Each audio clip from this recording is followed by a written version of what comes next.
Vi è un frammento di Eraclito che così recita: più che un incendio bisogna spegnere la dismisura, dove il greco di Eraclito dice dismisura con la parola hybris, che letteralmente, come tutti sanno, significa tracotanza, arroganza, che è poi la cifra dell'odierno sistema della crematistica globale, ovvero il sistema capitalistico che ha come propria unica cifra il cattivo infinito dell'illimitatezza e della dismisura. Tutto va bene purché ve ne sia sempre di più, è il teorema segreto dell'odierno regime della produzione capitalistica. Oggi occorre, seguendo l'invito prezioso dell'antico Eraclito, spegnere questa dismisura, l'incendio che sta bruciando il pianeta e la vita umana, il folle incubo della crescita smisurata ai danni dell'esistenza umana e del pianeta e dell'ecosistema finito, appunto.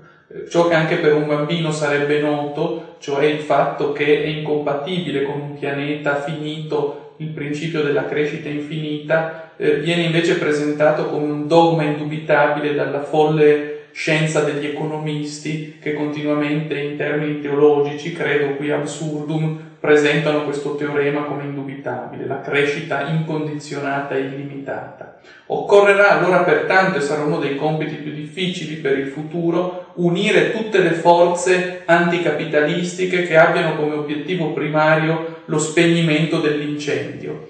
Appunto, spegnere l'incendio della dismisura dilagante. Era in qualche modo già quello che Antonio Gramsci, nelle sue tesi di Lione, metteva a tema quando scriveva: coordinare e unire tutte le forze anticapitalistiche. Questo sarà l'obiettivo per il futuro, unire le forze anticapitalistiche che abbiano come obiettivo primo la lotta contro il fanatismo dell'economia oggi imperante su tutto il giro d'orizzonte.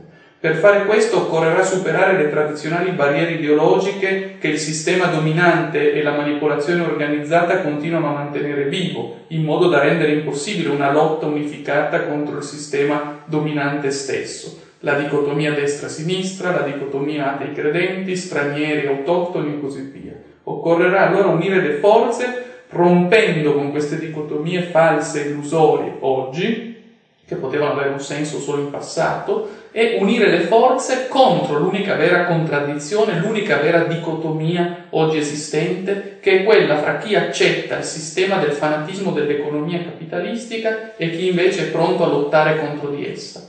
Questa è l'unica dicotomia valida oggi, ciascuno faccia la sua scelta, ciascuno si assuma le proprie responsabilità.